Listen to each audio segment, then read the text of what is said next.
college, I was like, everything I did with the ambassadors, I was an ambassador in college, was like my life. Yeah. Like everything seemed so important. Like Life or making the death. banner for homecoming was like Yeah. the most important thing we could do. And in the end, Yeah. I'm like, that's probably in a dumpster somewhere. Yeah. Like it's really not that important. But also that means you care, when you're Yeah. thinking about these like quote unquote minor positions you have in college, they are important at the time and value them. This is Building the Blueprint, and it's all about education and entertainment. Self-help content is great, but it gets really, really boring. And every single week, I have an important and successful guest. And not only do we shoot the shit, but we have insightful conversations. So you both laugh and learn at the same time. I hope you stick around, because this is Building the Blueprint. Were you going to make the argument Patrick Mahomes is better? No, to be totally honest with you. Whoa. I would say Patrick Mahomes is a better quarterback, but not for the longevity. He won't be playing when he's 41 like Tom Brady. You don't think so? He has a different style. No, his body cannot handle that. Tom Brady barely got touched. Yeah. Patrick Mahomes is doing somersaults into the end zone. Very different quarterbacks. I'm amazed his ankle is still alive. It's insane. I mean, props to PT. Okay. Then I'll switch it on you. All right. In their prime, who do you think is better? Patrick Mahomes. Really? I think he's more versatile. I think that if you put Brady under the pressure that Mahomes gets put under, he couldn't do the same things that Mahomes does. I'm not taking away. Yes, I'm not taking away from Tom Brady's career. He's a very talented athlete and also one of the greatest of all times. But if I had to pick one on my team during their prime, it would be Patrick Mahomes. For sure. All right. How far are you guys making it this year? Super Bowl gang. Come on. Again? Give us one more. Travis Kelce's got to end on a high. Give us one more. Bills and Eagles are looking pretty good. And the Ravens? They are. Did you see that the Chiefs are predicted to win every single game except for one? And it's against the Bills. And the Bills are predicted to win every single one of their games. Is like their strength of schedule? Or I don't know. I mean, we play the Eagles week 2. It's our home opener is the Eagles. So it's shocking that we are the favorites, but we are. Yeah. It's probably because we're at home. Yeah. But that's crazy. I was, never mind. I'll tell you later. Okay. I'm a Colts fan, so I got little hope. I got Daniel Jones and the Notre Dame quarterback and Anthony Richardson. So Notre Dame went to the championship though, right? Yeah, they did. Yeah. So, Riley Leonard, I think is his name. Yeah. I mean, you could be that, or you could have 5 quarterbacks like the Browns, and none of them are very good. So. Whoa. Dylan Gabriel's. Come on. Oregon. Oh, that's true. I'm sorry. Come on. We got one. I got to shout him out. Yeah. It'll be an interesting year. I feel like it's going to be the same teams again that are going to be good. I was just quoted as, I guess I don't follow hockey at all, but I just learned that the Stanley Cup playoffs, it's the exact same teams from last year. And I was like, how boring. And I was like, you're a Chiefs fan. It's been that way in the NFL. And I was like, oh, you're right. Sorry. Yeah, I can't say anything. I can't talk shit. I'm a Warriors fan, and we had a good 5-year run. Yeah. Did you see the Knicks head coach just got fired today? I was like, you take him to the farthest they've been? Yes. That's crazy. My whole family is from Indiana, so I'm rooting for the Pacers. Oh, good. I can get into any good athletic game, but I don't follow basketball, baseball, or hockey at all. I follow soccer and football, and that's it. That's still pretty good. Yeah. Pretty religiously. Well, Ashley, welcome to the podcast. Thank you for coming on. Thanks for having me. For everyone listening, Ashley has 15 plus years of diverse experience in higher education. You've been working in student development and nonprofit programming, and currently you're the senior program manager at the Andrew McDonough B Foundation. That's how we initially met. I was working in the Oregon side, and you were working with the foundation, and we put on some cool events for Oregon. For anyone listening, can you kind of explain what Be Positive is and also what you do? Sure, absolutely. So the Andrew McDonough B Foundation is a nonprofit organization that raises funds and awareness for the childhood cancer community. We raise money that goes directly to families affected by childhood cancer. And what I mean by that is we pay mortgage payments, rent payments, car payments, whatever we can do to subsidize a family's income while their child is in treatment. We are what you're considered a pass-through nonprofit organization. So we collect money on a weekly basis, and every single Friday we send out checks to families. So we're never keeping a sum of money. We're always just passing it through. I'll give you a little bit more background. It's called the Andrew McDonough B Foundation because Andrew was a 14-year-old kid and for all intents and purposes, very healthy. But he passed away at age 14 of acute myeloid leukemia. And his parents just really couldn't go back to their traditional 9-to-5 jobs. And they saw there was a lot of awareness about cancer, but not specific to childhood cancer. And Andrew's blood type was B positive, and that sort of was his MO in the hospital. So it became the most fitting message for the foundation today. And that is the Andrew McDonough B Foundation. And my role with the foundation is working with college students, such as yourself, to plan meaningful, large-scale, impactful events on their college campuses that are raising funds and awareness for the childhood cancer community towards the B Foundation. How do you get involved in something like that? Because I think it's so cool, right? But it's like that's not a traditional job. I'm going like, oh, I'm going to apply to this foundation or this and this, right? Like, Sure. and from my understanding, there's like you have a relatively small team of like a core of you that are full time, right? Yeah, Like, how did you less get than into 10 something of like us that? at the entire foundation. So I'll give you my background with the foundation or how I landed Yeah. here, which is a little bit different than everybody else on the team. My background is in student affairs, higher education, working on a college campus. I was very, very involved when I was an undergraduate student at San Diego State, worked there for a while, moved on to a private institution, and then really hit a glass ceiling there. I recognized that there was no room for growth there. And I am landlocked to San Diego. I'm not leaving San Diego. So while I was looking for other opportunities, I honestly was on a Facebook group for people who were looking outside of student affairs, but how their qualifications, what we did in the student affairs world would translate to outside of student affairs. And a former coworker from B Positive had posted that they were looking for someone on the West Coast. And it was the one job I applied to. I interviewed, and here we are today. That's amazing. I mean, that's Yeah. fate right there. Exactly. It was like I maybe spent 2 weeks trying to decide what my next steps were going to be. And it only took 2 weeks. And Yeah. here I am. Did you Yeah. know this was going to be kind of a passion job when you applied, or did that kind of hit you when you got into it? I do have a personal connection to cancer. My mom passed away from cancer in 2019. And granted, she was an adult, but I've always been passionate about helping the cancer community. My mom was really involved in the American Cancer Society, which us then as a kid was involved in the American Cancer Society. So when I was looking at other opportunities, I knew I couldn't. I'm not a corporate person or a corporate girly, as I'd like to say. I couldn't do it. All of my skill sets are more working with people.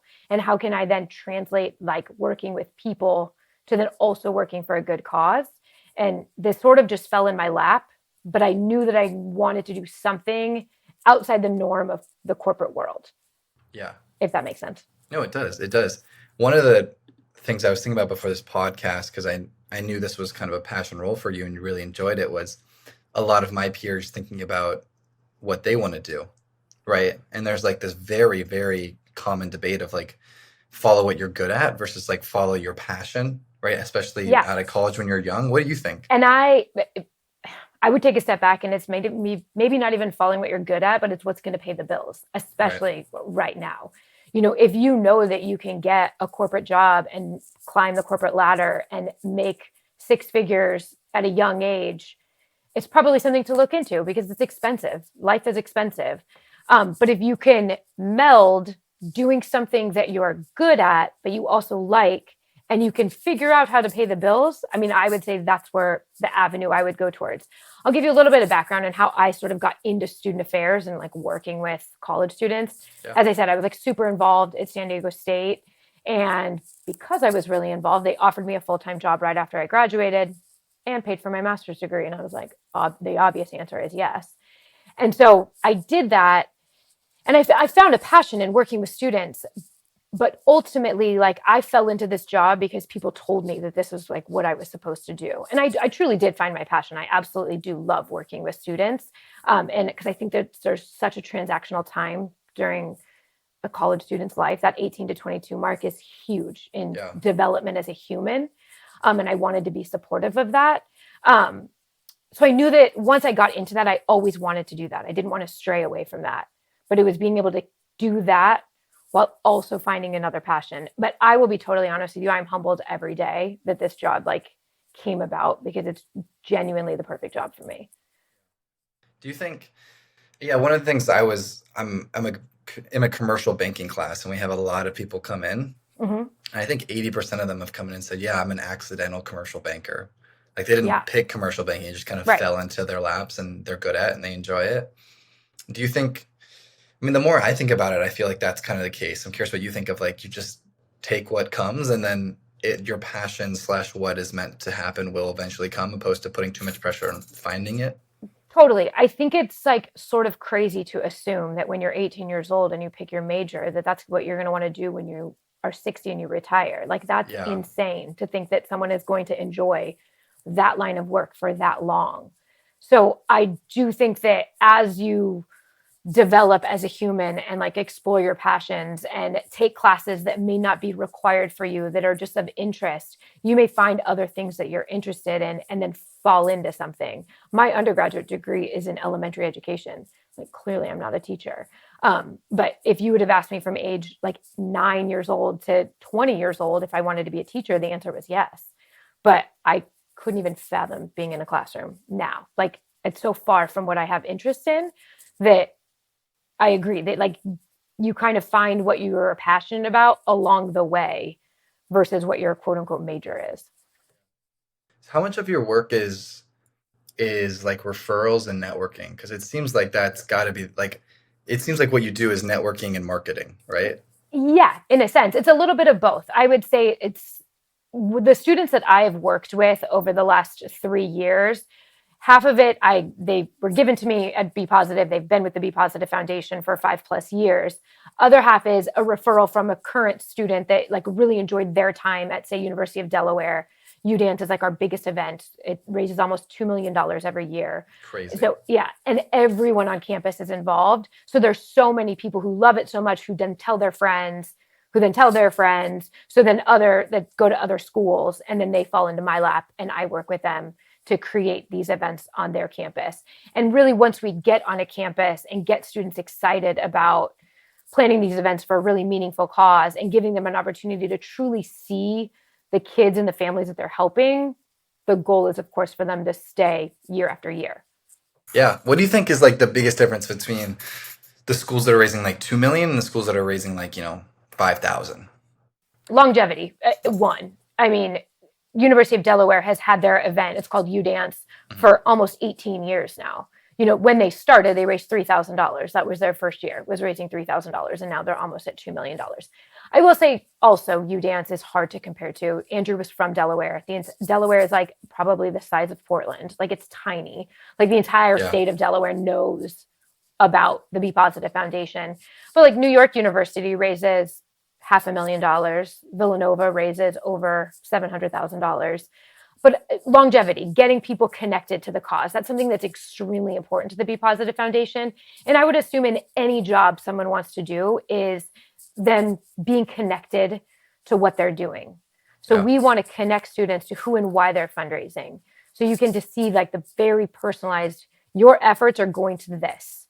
Yeah. Where I feel like in some jobs, although some people really like to crunch numbers, are you really seeing the fruits of your labor? I think your team does a great job too of making it really easy.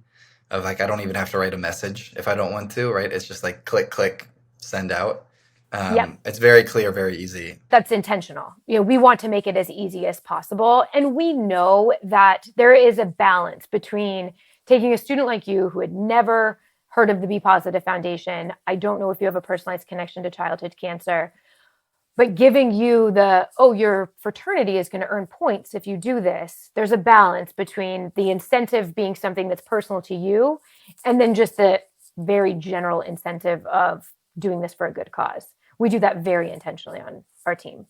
Yeah, I found when I was running it and promoting it at Oregon, like it was a balance between, okay, do people know the message? Like, what's the meaning behind it? And then also, are other people doing it? Right? Like you said, it's like if this is a consistent thing we've been doing for a long time, like if I got like the core members of the fraternities involved and spreading the word, like that fraternity did way better than the ones that didn't. I didn't get the key people, right? Like it was like Yeah. there's a couple key, people at every fraternity that if you got those dominoes to fall, it seemed like everyone fell. And we talk about that at work all the time, like who are the stakeholders? And really on a new campus, the stakeholders are the Panhellenic and the IFC leaders, because you guys have the most influence on the other chapters, where sure, I can contact a random student, but if they're not involved in anything, they're not already leaders on their campus, it's really tough to get them to like get other people impacted. Right. There was a couple girls, they are in Alpha Phi, students, I should say. They're in Alpha Phi and they were on spring break with a couple students from NYU, and they knew about Be Positive just from the fall event. And That's they were awesome. like, it was so fun. We can't wait for them to come back. I I was love like, it. all right. Yeah. Yeah, I was amazed. Our goal was 10,000, which we were like, what thought was pretty ambitious, and it was awesome. We got like Yes. just over 16,000. It was awesome. Yeah. And you guys are over, as a school, you're over 30,000 in your first year, which is incredibly impressive. It's And that's awesome. a testament to you guys. That's a testament to the leaders who brought it there, who are inspiring the others, because I can't do that. That's Right. what I need you guys to do. Right. And you talk to me, and then I know who in the fraternities to reach out to, and then the people in the actual fraternity know who, the people they need to get involved are. And yeah, it's a domino effect for sure. Right. But knowing exactly who, and again, like sharing stories of the families that we're helping and making it more realistic Yeah. to everybody that's involved. Yeah. Yeah. How many pillows on a couch is too many? I Oh, feel God, like that's a I feel like good 3. question. Yeah, like I was like, I think I'm, that's the I'm sweet like spot. staring at my couch right now. I was like, there's like the pillows that are like basically attached to the couch. Yeah, Those yeah. have to be there. Those don't count. Those don't count. Like the Just, extra fluffers. I guess it depends on if it's a sectional or not. I'm going to say 4 is enough, is like the right amount. Really. Anything over 4, although I Yeah. have 6. So I guess I just called myself out. Yeah. I like 3. It's like I get one on the ends and one in the middle if I need it. Yeah. But sometimes like if they're too small and like it's a big couch, like I have That's a big fair. sectional. Yeah. Yeah, okay. Sectional, I get it. That's a different game. It's a different ballpark. Yeah. Yeah. I need to be able to like laying on a couch is probably my second favorite hobby. It's So great. yeah, it's amazing. Sunday, lay on the couch, you have football, you have breakfast. Totally. I Yeah. don't My think it gets much Sundays better. during the NFL, I play soccer. And so I have a soccer game in the morning and then I just watch football the rest of the day. That's a Yeah. lovely Sunday. It's perfect. Yeah. But I need the sectional to lay. Yeah. I bet it's pretty nice work-life balance / like schedule with your job. I will say one of the key factors in me like moving on from the higher education environment was a work-life balance and like a schedule. And truly we work to get the job done. There are times where we have to travel for work and we're working, over 40 hours a week. And then there's other times where it's slow. Like right now, early summer, it's slower. So Carly, the executive director of Be Positive, is like, go take a walk in the middle of the day. Like take time for yourself. Some students, our group meetings are late at night. So that means I can go to Trader Joe's at 11 o'clock when there's no one else there. Yeah. It's extremely important to me is to make sure that there's work-life balance and an Yeah. appreciation for it on the team. Yeah. Would you say you're an extrovert? No, weirdly. I feel like all of my energy is taken up with work and like talking to students. I absolutely love it. I do love communicating and stuff, but my like best case scenario is after work is to read a good book, Yeah. be by myself, take time. Yeah. I would say I'm an extroverted introvert. Yeah. Have you always been a good public speaker? Like, is that something you've been natural to you, or was it like a big transformation?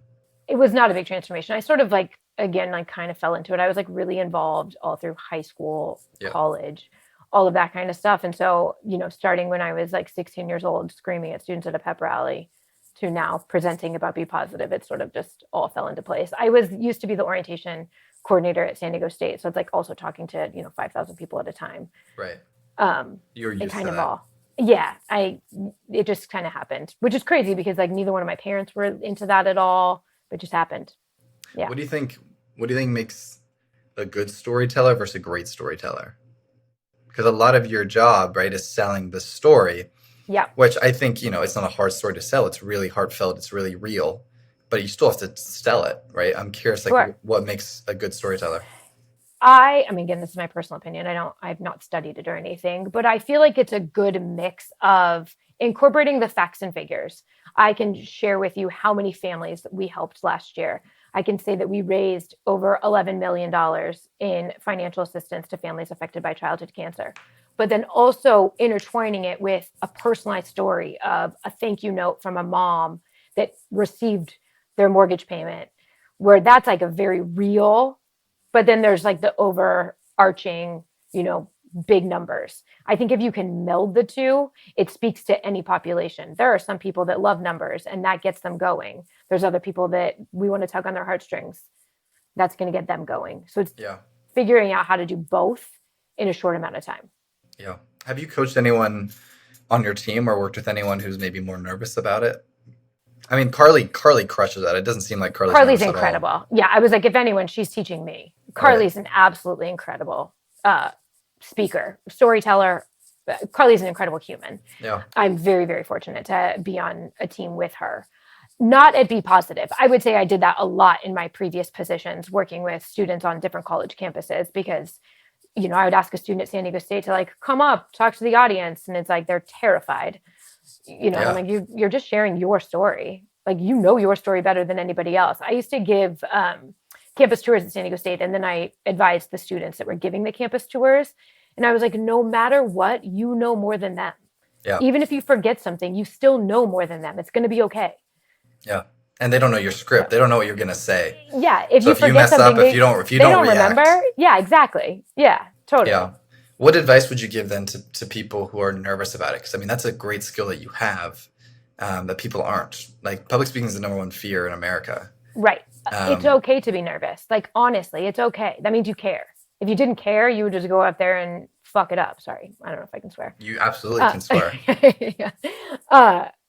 So that shows that you care. Now, how can we take a step back, take a few breaths, and then just let it out? But again, you know what you're talking about. I think that if you're nervous and you don't know what you're talking about, I mean, maybe go read your script.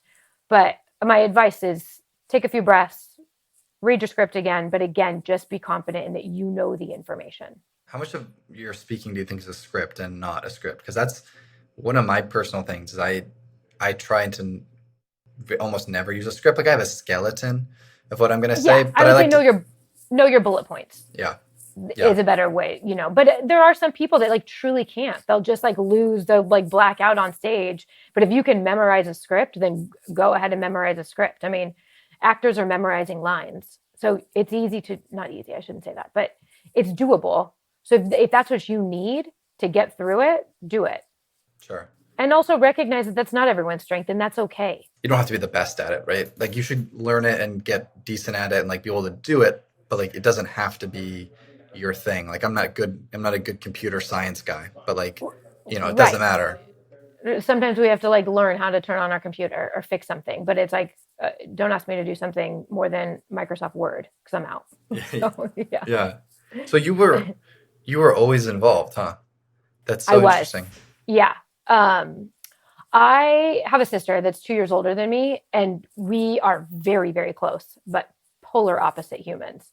And she went to Broadway eventually. Like, she was always in theater and all of that kind of stuff. And like, I knew I could not follow her footsteps because she was incredibly talented and like loved the limelight. And so I just went in a polar opposite direction and did like sports and leadership. And like, I found my calling there. And then it's crazy because I have a younger sister who is like literally the spitting image of both of us. It's like, really? If you could take two humans and put them together, that's my younger sister. And so, yeah, just from a young age, I just got involved.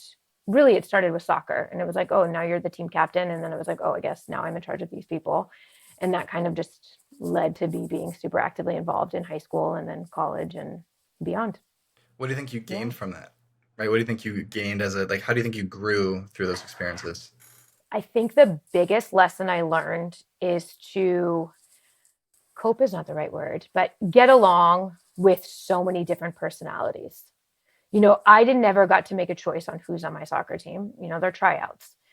So that is 20 girls that are in a very competitive environment, that we're all here for the same cause, but we are all very, very different people. And as the team captain, I need to make sure that we're all cohesive. And I feel like I just was like, I'll find the common ground with anyone to get a job done. Same with like high school, college, leadership activities. Take IFC, for example. You got to select your position on IFC, but you didn't get to select who the president was or who had anything else, but you have to get along with them. So if you can learn to find common ground with everybody, your life is going to be more copacetic. Is there anything that comes to mind, anything you were involved in that scared you at first, but you did it anyway? Or was it all just come natural? It comes natural. I would say I was involved in an organization when I was at San Diego State. Again, this was a long time ago. It was the top 20 student leaders at San Diego State. And we were the ones that, like, when the president had a huge donor at an event, we had to be there with smiles on our faces and like our SDSU polos to talk about everything SDSU. And I was afraid that I would say the wrong thing to a donor. That if that, the pressure's on. Those donors are not donating a couple $1,000s. They're donating a couple $100,000. The owner of Costco is a SDSU alum. Wow. So and it used to be Price Club, so it was actually the Price side of it. But anyway, that's terrifying as a 19-year-old. But you just kind of like get over it. Like, again, like what we were talking about with like campus tours. What I don't say, if I forget to say something, they don't know that. So I used to get really intimidated talking to people that were like my superior. I mean, it sounds to me like you spend very little time worrying about what others think. Would you say that's true? I would say in my work life, yes. Okay. Like, I don't know if that completely translates to my personal life. Yeah. I'm just trying to I'm curious where this confidence comes from, because it's radiating. I can see it, and you're like, hey, that's not true. No, but at least in what you're telling me, right? It's like, hey, like, I got over it. I did it. This scared me. This didn't even it scared me, but I can do it, right? Maybe it's not worrying about what others think. Maybe it's just a big belief that you can do it, like inner belief. Yeah, and like wanting to enjoy what you're doing. Like, I think that like it makes me so sad. I have friends in my personal life that hate their jobs, that just come home and like are miserable, and that permeates into everything. They are going to be miserable in their home life. They're going to be miserable just in life in general. And to be able to find whether it's a job, an activity, a sport, doing everything for the sake of liking what you're doing is going to give you confidence, I think. Yeah. Because of course, there's like little things at work that are frustrating. I mean, that's part of life. Yeah. But overall, you truly have to like what you're doing every day. Yeah. That'll give you confidence. My grandpa tells me like part of work is work. Yeah, of course. Like we were talking about numbers. I just had to like give a spreadsheet to Carly with like year over year numbers for like 20 schools. Yeah. And like, that's like my worst nightmare is looking at a spreadsheet for longer than 2 minutes, but you got to do it. One thing you mentioned to me, which I think is really cool, is like it's important to have hobbies outside of work. Absolutely. Is that something that you see with your friends, or do you think only you kind of do it? Oh, no. I mean, I play on 3 different soccer teams. So I definitely recognize that there's a lot of people that have the same hobby that I do in San Diego. But I do think on the flip side, there are people that are absolutely married to their job and only do their job. Or I think that something that is a struggle for adults after college is having adult friends. You have to be more intentional about it. You have to take the time to like have friendships, because you don't see them every day like you do in college. You're not living with them. It's not as easy. You have to like make plans to see them. And I think that people don't do a very good job of that. Yeah. And I would say that my like really good circle of friends here, we are intentional about seeing each other, doing things, making sure that we are in each other's lives, because it's really easy just to like work and then, like you said, lay on the couch. It's another, favorite thing to do, but you do have to get out every once in a while. Yeah, it's a great point. I think one of the things I tell people that talk to me before they come to Oregon, like incoming freshmen, I'm always telling them like, you got to join clubs. And because it's like, people are like, oh, I'm going to meet people in class and in my dorms and this and that. And it's like, yes, you do. But like the closest friends I've made and the people I really stay connected with are in my fraternity. They were in the clubs that I joined, right? They're like a part of groups that I'm a part of. And it's interesting that you say that. It's like, oh yeah, that's the same concept when you're out of college, but people kind of forget about that. Right. And like I was advised this group at San Diego State, and there was about 100 of them. And I feel like I also had to exit counsel them, because they were like, these are my best friends. Like I have 100 best friends. And I was like, you're going to graduate and talk to 3 of them. Like, it's not realistic to think that you're going to have this like group, and it's very similar to a fraternity or a sorority. Yeah. the likelihood of you staying in touch with every single one of them is small, but Yeah. like, you know who your true friends are, but make an effort, especially at a place like Eugene that, you know, I live in San Diego. Most people stayed in San Diego because it's a big city. It's, you know, jobs are easier to find here, but Eugene is such a college town Yeah. that you're probably going to be spread out. Yep. So you have to be intentional about keeping those relationships. Yeah, I had a conversation last month and we talked about like how much of friendships are based on location, how much are based on like or actually compatible. And we were talking about how it's like I have all these high school friends, but then you graduate and it's like, okay, you stay in touch with like 5 of them. Right. And then it's like I have my friends that are in the dorms, but then we don't live next to each other every day. And it's like, okay, I don't really see them anymore, hang out with them anymore. And yeah, that is such a true point that it's like so much of it is location, and then once you lose that, it's like, okay, you have to Now I put a have to lot be of effort. intentional. Yeah. Yeah, exactly. And I will say, like, I have a group of friends that I met right after college. It was like the first soccer team I joined. And there's 4 of us that get together every single year in a different city. It's 4 girls. I've been friends with them for 20 years now because it's a true friendship where it's like, you know, some of the girls I play soccer with now, I see them every Sunday, but that's it. You know, we're not like real true friends. Yeah. That's so interesting. Okay, favorite fast food, like go-to comfort meal. This is going to be crazy, but I don't eat fast food. So Ever. I couldn't even tell you the last time I went to a fast food place. Why is that? Mostly health reasons. I respect it. It's just Yeah. it's impressive. I will I guess they call it girl dinner. I will find something in the house to make over going out to eat. I mean, I love going out to eat, don't get me wrong, but it's usually like a nicer restaurant or a hole in the wall with good food versus a chain. You're not a college student. Restaurant. You're not a college student door dashing Fat Shack at 2 a.m. No. Okay. I don't have any of those accounts. I don't have like an Uber Eats or a DoorDash or anything like that. I will say though, I live in a very urban environment that like there's 20 restaurants within 4 blocks. So I'm not that crazy, but yeah, exactly. Yeah. I mean, my favorite food is sushi or seafood in general. Yeah. But fresh sushi is incredible to me. I bet San Diego is really good sushi too. Yes, and great seafood. There's one of my favorite restaurants here. Again, it's like a hole in the wall. It's like this big. It's on the end of a pier, and it's just like they have the 5 fresh fish of the day, and you can either get it as a salad, a sandwich, a taco, or a plate. And it's like so good. It's absolutely so good. Yeah. The one thing I don't eat at home very often. Yeah, you go out for it. Yeah, totally. Yeah, San Francisco is great seafood. I'll go to India. Yeah. I'll go to Indiana to see my family, and they're like, "We're getting sushi," and I'm always like, "You're all, yeah, are you sure?"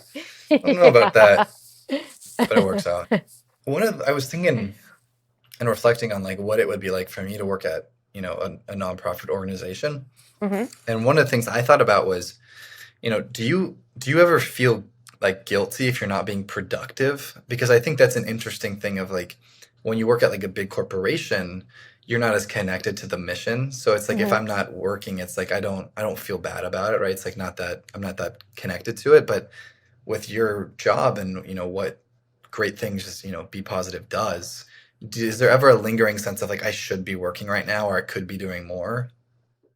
I think there's always in my head, what could I be doing more? Not should I. Okay. Like as long as I'm thinking about it and coming up with new creative ideas, new ways to interact with students, new things to get them connected to the cause. So I think my mind is thinking, what could I do more? Not should I be working more? As long as, you know, if I'm not stagnant, then I'm doing something. Yeah. So as long as I can continue to think about ways to interact with more students, get them more involved, etc. But I don't think, you know, when I'm taking a break from work and walking 3 miles, I don't feel guilty about that. Yeah. At all. Yeah, that's great. I'm curious how you kind of define success, like with your job and at work, right? Because I mean, you have a very good work-life balance. You know, how do you kind of view what feels right to you? It's raising more money than I did the year before. And not me personally. The foundation raising more money than the year before is success. And if I contributed to that, then that's successful to me. If we were able to help more families than we did the year before, that defines success for me. But I would say it's a team effort. So for me personally, did I potentially get a new school partner? that's success. Did I try? I might not have, but Yeah. did I do everything I can to try? Yeah. Yeah. Do you And if read the it? answer is yes, yes. Do you read it all? I read like 4 times a week. What do you It's have? like part of my bedroom routine, What kind of like books right do you before I go to read? bed. Everything and anything. Memoirs. That's not true either. I choose one excuse. Sorry. Like I can't do fantasy. I can't do science fiction. Really? No Nothing. sci-fi? No. I can't even watch sci-fi. Like if something is like minus this much sci-fi, I'm like, it's not for me. Although I will say I got really into The Last of Us. Oh, yeah. But like I was like, if there's too many mushroom people, I have to turn this off. This is not It's too much for you. real. Yeah. But I'll do anything from like very shallow Colleen Hoover books. Sorry for all the Colleen Hoover lovers, but it is pretty shallow reading, to memoirs about the Holocaust. Like it kind of ranges. I just finished The Women, which I'm not sure if you're familiar with it, The but it's Women? about it. Yeah, it's about the nurses from Vietnam. Oh, And it was very heavy, yeah. but so good. No, I'm just curious because like I'm very secluded in my reading of like I only read business and self-help or sci-fi, right? And like I don't Opposite of what I do. literally like I don't I think I mean some of the business books are pretty heavy, but I'm curious Sure, for you. I'm curious for you like what is the draw to those books? Is it the history of it? Is the learning more of it? Is like what draws you to those pretty deep and heavy books? You really want to know the answer? I do actually. It's what's free on Amazon Kindle. It's just what pops That's up. the real answer. Yeah. It's the If I first, look it's like how the many it's like the recommended. Yeah, and if it's I actually use the Libby app, so the library app, so it's Yeah. free. And I'm like, what's available? If there's like a new book that's coming out, I was like, oh, I have to read that in 8 months because it won't be available on the library for 8 months. That's So hilarious. it's genuinely like what is available from the Libby app and has good reviews. And I will say I like range. This is also crazy because I get asked. Obviously, my job is heavy. Like Yeah. every day, I learn about a new family that has a kid with cancer, and like honestly, my favorite thing to watch is like true crime documentaries. I'm like, when does it end for me? When is Really? this like heaviness? And then I go read a book about Vietnam nurses. Yeah. And I'm like, this is psychotic behavior. So that's why I kind of fluctuate between like a really light read that's easy that I can read in like 3 days. That's like a cheesy romantic comedy in a book to something a little bit heavier that's more meaningful. I feel like I learned something in this book versus a Colleen Hoover book. You said you play a lot of soccer. Do you think physical I do. fitness plays a big part in kind of your mental health and staying balanced? Absolutely. I will never forget during COVID. Granted, I don't wear like a fitness app or anything like that, but I like looked at my phone. It was like day 3 of COVID and I had walked 8 steps. And I was like, oh, this is a problem. Yeah. I can't have this happen to me. So I mean, because obviously I wasn't playing soccer or anything like that at the time. But I need that. I need to be outside at least an hour a day because I work remote. So I'm inside most of the day. And then, yes, like I think for me, again, is like working from home. If I work and then go play a soccer game, that's like the transition. When I go back home, that's just my home. Yeah. It's not my workplace. Yeah. So I need kind of that transition time at home. Do you think this is a little off script, but I was thinking my mom's about the same age as you, I think a little bit older. And she's like been on this whole like fitness grind recently. Like she's like trying to, this and that, but like she's always really nervous about like lifting weights, like actual weightlifting. Do you think that's a big thing with like kind of middle-aged women of like not wanting to lift weights for like appearance sake? Because like health and moving your body is great. And I think you found it a phenomenal thing with soccer, but I found like with my mom and sometimes what she's told me of like wanting to lift weights, but like not wanting her arms to be like huge. Right? Yeah. Or other things like that. It is crazy though, because they say like after 35, you should do strength training. Yeah. So I do strength training 3 times a week. So, I mean, but I'm not doing like CrossFit lifting 300 pounds, but if there's like, in the 30 to 60 pound range of things that we're doing with strength training, it's supposed to be really good for you. It is really good for you. Yeah. Do you think a lot of people do that? Like, do you think a lot of, of your peers do that? No, I mean, my peers, I think, are a little bit different because they're like mostly girls I play soccer with. Yeah. But like my friends from college, I would say the majority of them don't even work out at all. Yeah. What do you think that is? You have to find joy in it. If you don't find joy in working out, you're never going to do it. And honestly, like if you can get out and just walk 3 miles a day, that's probably enough, depending on what you're eating.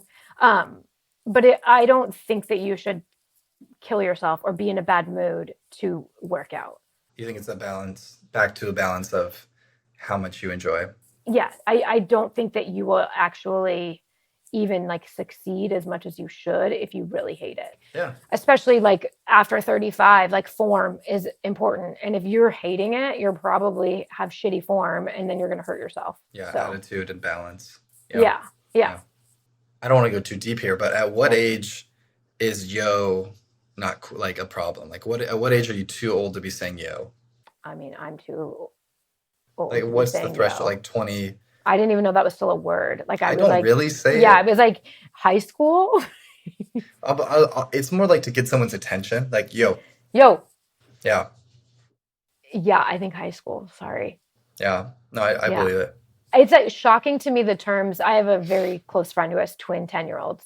Yeah. And the words that they say, I'm like, what did you just say? Like Yeah. Do you have it's any like a lingo? whole Do you have any different lingo that you've language. picked up on from the college students? No, I feel like I don't spend as much time with them, especially in this type of job. Like at my old job, I was the director of student affairs at a small architecture school, but my office had a couch in it, had some desks at any given time. It reminded me similar of what the Greek life office or the FSL office at University of Oregon looks like, but it was just my office. So there was just students there constantly. And I feel like I would like get their lingo, but that's now like, I didn't work there since once COVID hit, I never went back. So it's hard to say now. That was so long ago. Okay, really quickly, I'm gonna give you some, and I want to hear your best guess. Okay. Okay. Okay. Cap. Like no cap, like no, obviously, no doubt. Almost close. It's like cap is like lying.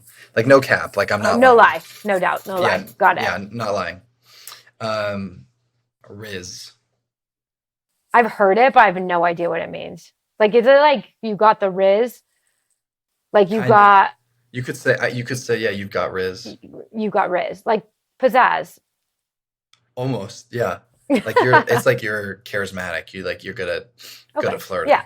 Like you're getting rizzed Oh, up. flirting specifically. You would say like, okay, that person is rizzing them. That person is like Got it. flirting with them, Flirting. getting their attention. Yeah. I'm trying to think of any other bad ones. There's so many. Like sometimes it changes every day. I was at a different school, and the student, it was the IFC president. He was on the phone talking to some other chapter presidents, and he kept saying bet. Yep, that's a big one. Saying? Yeah, I had never heard of that before. I heard it for the first time when I was in Miami. And I was like, this must be Miami lingo. And then I was with the 10-year-olds and they were saying it. And I was like, oh, I'm just old. Yeah, bet. Yeah, I'm down, bet. Bet. Yeah. Okay, I got a really one more. Way All out right. there, okay? Actually, I don't know. Burger League. So like Bush League? Yeah. Yeah. It's Bush League. That's what are we doing? Like what that's burger. That's Burger League. What are we doing here? That's more niche. There's actually a soccer team that I play against named Burger League. I thought you were to say there's a soccer team I play against that's Burger League. Oh no, So that's I know just their what team they name. One of I would say all of my soccer teams are what?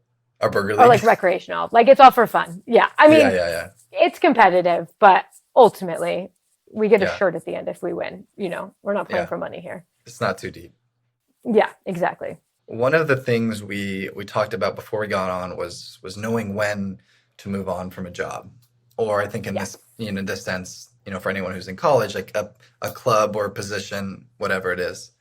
And I'm curious for you, like, how do you distinguish between like rocky waters and like a sinking ship? Like, how do you know when it's just a little turbulence and you can, hunker down and get through it versus like, hey, now it's time to get out? I think there's like various ways to look at it. Like, what is your goal at that job or that student organization? Like, what's the goal for you? I will say when I left San Diego State, there was a glass ceiling for me and I had hit it. Like, I knew I couldn't go on, whether it was in the department I was in or any other department. I had just like hit the glass ceiling there. So I knew it was time for me to move on. Yeah. At my second, where I worked at the architecture school, my values just didn't align with them anymore. And I knew then it was time to move on. And I think that ultimately, if you know what your goal at wherever you are is, and you don't think that you can hit that goal there, it's time to move on. A lot of forward looking. At the architecture school, I knew that no matter what I did, if I went to 25 professional development conferences, if I switched jobs, if I got a different supervisor, ultimately their end goal was not my end goal. So I couldn't stay there any longer. It seems like you didn't have this kind of stress because things worked out. But, I think one of the big things people would deal with is like the stress of starting over and the fear of starting over. How do you recommend, did you deal with that? Oh, yeah. I mean, I worked at San Diego State for almost 8 years before I moved to the architecture school. And then I worked there for 8 years before I moved to Be Positive. And it's scary. Taking on any new role is scary because is the grass going to be greener on the other side? But you're never going to know unless you take the leap. And I would say that nothing has to be permanent. If you get this job or any job and absolutely hate it, there is nothing to say you can't go get a new job. So, you're not, yes, you're making a very important life decision. I don't want to minimize anyone's career, but you can also find something different. So take the leap, but understand the fear. It's scary. Of course, I'm not going to doubt that. Yeah. No, it's funny you say that. I was having a networking call with someone. I was talking about, have an internship this summer. And I was talking about how I could, probably get a return offer. And if I do that, like I'm going to potentially be locked in early and maybe I won't have time to see my other options. Right. And he was talking about like, well, you can like quit. Right. I was like, oh yeah, I forgot. I was like, oh, I forgot that's an option. Yeah, for sure. I thought it was like a yearly commitment. A commitment. Like, no, you're not signing up for the military. Yeah. Yeah. It's also, I think maybe it's also different because like just being in college, it's like these positions are for a year and it's like, you're really not supposed to walk away. So I guess maybe that was my mindset that got affected there, but. Yeah. I mean, and I would say like with like a position within college, I think there's a lot of learning through frustrations, fear, any challenges. There's a lot of learning that can happen. And so I would not advise someone to quit a leadership position unless there's truly like unethical practices happening, like of course, in that case. But if you just don't get along with someone, or maybe your values are different than another person's values, like learn to find common ground versus just quitting a leadership position. It seems to me like a lot of the mindset and abilities in which you're able to move through these difficult things is like you're really good at seeing the bigger picture. Like you're really good at seeing like the other side. This is like, it's going to be okay. There's more to this than what is, on the surface. And ultimately what's best for the good of the people versus just me. Like I can live with anything just about. So if me, having to switch something is going to be better for the overall goal, then I'm willing to sacrifice, something for me. Yeah. This is like such a minor example, but almost everyone at Be Positive is on the East Coast. So if they need to meet at 9 a.m. East Coast time, I'll wake up at 6 a.m. for this meeting. Sure. It's easier for me to like have to do that than to like make everyone else change their schedules because it's at 6 a.m. my time. Like that's so minor when I think about like not valuing things, but good example of like what's better is for the good of the organization versus just me. And I feel like because so many of college students and, people in their 20s have really not lived that much life, these like small, minute events seem like a bigger deal. Huge. Totally. Like, yeah, I remember college. I was like, everything I did with the ambassadors, I was an ambassador in college, was like my life. Yeah. Like everything seemed so important. Like life making the banner for homecoming was like the most important thing we could do. And in the end, I'm like, that's probably in a dumpster somewhere. Like it's really not that important. But also that means you care, when you're thinking about these like quote unquote minor positions you have in college, they are important at the time and value them. Yeah. When I get really, really nervous, I think Cheer, the singer, I think she said it. I think she said this. It was like, will this matter in 5 years? And if not, don't stress about it. Why are you stressing about it? Exactly. Yeah. That's been a big help for me. When I was at the architecture school, I mean, the amount of tears that came through my office because they were like working on their thesis project, and their thesis project is design a building, a stadium, a high rise. And I was like, you're never going to build this. Yeah. Stop stressing. It is Gonna for be a okay. thesis project. It's going to be okay. You know, Yeah. the amount of, it's again, in 5 years, I think your thesis is probably going to be at your parents' house. So don't worry about it. Yeah. Ashley, thank you so much for coming on. Of course. Awesome. Thanks for having me. Before we get out of here, will you tell us one of your favorite stories? Yes. And I switched it, which is why didn't tell you. I'm just going to give you my favorite story from the past year. Please. Is that okay? All right. Perfect. I was at the Kansas City Chiefs, Denver Broncos Back to the football Chiefs. game. Yes, Oh, no. in Arrowhead Stadium. Oh, no. And my sister and I hadn't been there since we were there with my mom. My mom is the reason I'm a Chiefs fan. I was born into it. She's a huge Chiefs fan. And we had not been to the stadium since she passed away. So it was like very fun for us to be there, very meaningful. And the Chiefs were losing. And we were like, we just flew all the way to Kansas City to see the Chiefs lose. It's okay. Like, mom would still be like so stoked we're here. And the Chiefs blocked the Broncos field goal for us to win. And I was like, Nancy Wagner is up there making this happen for us. So that's my favorite story from this year. You know what's hilarious is I remember you had told me I'm going for that game. I remember they blocked that kick, and my first thought was like, oh, motherfucker. I was like, she did it. I was like, her whole thing was not to lose, and they did it. And I didn't do it. My mom did it. Yeah, I cheer for the Broncos because Bo Nix, Oregon, but I'll give you that one. I wasn't upset about that one. Thank you. All right. Well, Ashley, thank you for coming on again. Anybody listening, thank you. Please go check out the Be Positive Foundation. And if you're at Oregon, more events to come. So keep a lookout for it. Definitely. Thank you so much. Thank you. All right. See you, Ashley. Of course. Bye.